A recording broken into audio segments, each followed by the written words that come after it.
సూత మహర్షి మునులతో ఇలా అంటున్నాడు. మునులారా, నేనింతవరకు నారద మహర్షి తన తండ్రిగారైన బ్రహ్మను కోరగా ఆయన చేసిన ప్రసంగాన్నే చెబుతూ వచ్చాను. ఆ ప్రసంగం ఇంకా ఉంది, వినండి.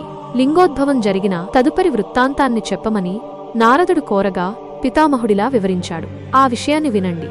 అలా శివుడు అంతర్హితుడు కాగానే బ్రహ్మ హంసరూపాన్ని, విష్ణువు వరాహరూపాన్ని ఉపసంహరించుకొన్నారు. హంస నిశ్చలంగా పైకి ఎగరగలదు, పాలను నీటిని వేరు చేయగలదు, తత్వాన్ని అతత్వాన్ని వేరు చేయగల సామర్థ్యం కొరకు బ్రహ్మ హంసరూపాన్ని ధరించాడు. వరాహం క్రిందికి దూసుకుపోగలదు. ఆ కారణంగానూ తన పేరుతో కల్ప వ్యవస్థను స్థాపించాలనే సంకల్పంతోనూ విష్ణువు వరాహరూపాన్ని ధరించాడు. శివుని ఆజ్ఞానుసారం హిరణ్యగర్భుడు సృష్టి కార్యానికి సంకల్పించి పూర్వం సృష్టింపబడిన దివ్య జలాలను దోసిలితో గ్రహించాడు. ఆ జలాలలో 24 తత్వాలతో కూడిన అండాకారం గోచరించింది. దానిలో జడత్వమే కాని చైతన్యం కానరాలేదు. శంకతోనూ విచారంతోనూ విష్ణువును గూర్చి తపస్సు చేయగా ఆయన ప్రత్యక్షమయ్యాడు. బ్రహ్మగారాయనతో ఈ అండాన్ని చైతన్యపూరితం చేయవలసిందని కోరగా శంభు వరప్రసాదంచే సర్వవ్యాపకుడైన విష్ణువు అనంతరూపంతో అందులో ప్రవేశించాడు. వెంటనే అది చేతన సహితమైంది.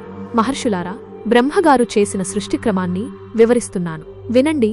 ముందుగా తమోగుణ ప్రధానము, పంచ అవిద్యలతో కూడినది అయిన వృక్షలతాది రూపమైన సర్గాన్ని సృష్టించాడు. తిరిగి శివుణ్ణి ధ్యానించి గత సృష్టి పురుషార్థ సాధకం కాదని ఎరిగి పశుపక్షాదులతో కూడిన తిర్యక్ స్రోతస్సు దుఃఖబహుళమైన సర్గ సృష్టిని చేశాడు.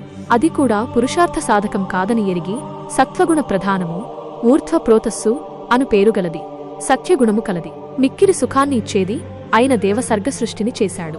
అది కూడా పురుషార్థ సాధకం కాదని ఎరిగి సర్వజ్ఞుడైన శివుణ్ణి స్మరించి ఆయన ఆజ్ఞచే అర్వాక్ స్రోతస్సు అని ఖ్యాతిగాంచిన దానిని, పురుషార్థ సాధకమైన దానిని, రజోగుణ ప్రధానమైన మానవ సర్గ సృష్టిని చేశాడు. అది కూడా పురుషార్థ సాధకం కాదని తెలుసుకుని సర్వజ్ఞుడైన శివుడిని స్మరించి ఆయన ఆజ్ఞతో అర్వాక్ స్రోతస్సు అని పేరుగాంచిన దానిని, పురుషార్థ సాధకమైన దానిని, రజోగుణ ప్రధానమైన మానవ సర్గ సృష్టిని చేశాడు. తరువాత శివాజ్ఞతో భూతగణాలను సృష్టించాడు.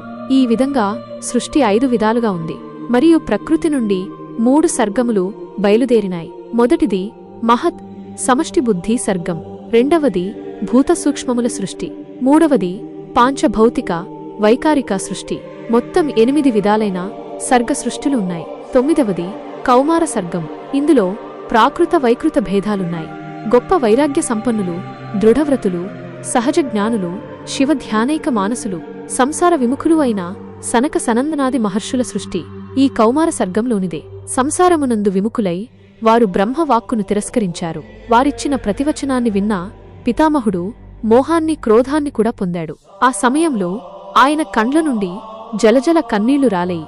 వెంటనే విష్ణువును స్మరింపగా ఆయన సాక్షాత్కరించి శివుని గూర్చి తపస్సు చేయమని కర్తవ్య బోధ చేశాడు. తపస్సు చేస్తుండగా కనుబొమల నడుమ అవిముక్త స్థానం నుండి పరమేశ్వరుడు పూర్ణాంశతో అర్ధనారీశ్వర స్వరూపుడై సాక్షాత్కరించాడు. ఆయనకు మహాభక్తితో నమస్కరించి వివిధ ప్రజలను సృష్టించమని కోరగా రుద్రుడు రుద్రగణాలను సృష్టించాడు. తిరిగి ప్రజలను జన్మ మృత్యుభయం కలవారిగా సృజించమని కోరగా మహాదేవుడిలా అన్నాడు, ఓ బ్రహ్మ, జనన మరణ భయపీడితులు, శోభాహీనులు, కర్మవసులు, దుఃఖమగ్నులు అయిన ప్రజలను నేను సృజించను. నేను గురుస్థానంలో ఉండి అలాంటి వారికి జ్ఞానాన్నిచ్చి ఉద్ధరిస్తాను. అలాంటి ప్రజలను నీవే సృజించు, నీకు మాయాబంధం ఉండదు. ఇలా చెప్పి హరుడు అంతర్ధానమయ్యాడు.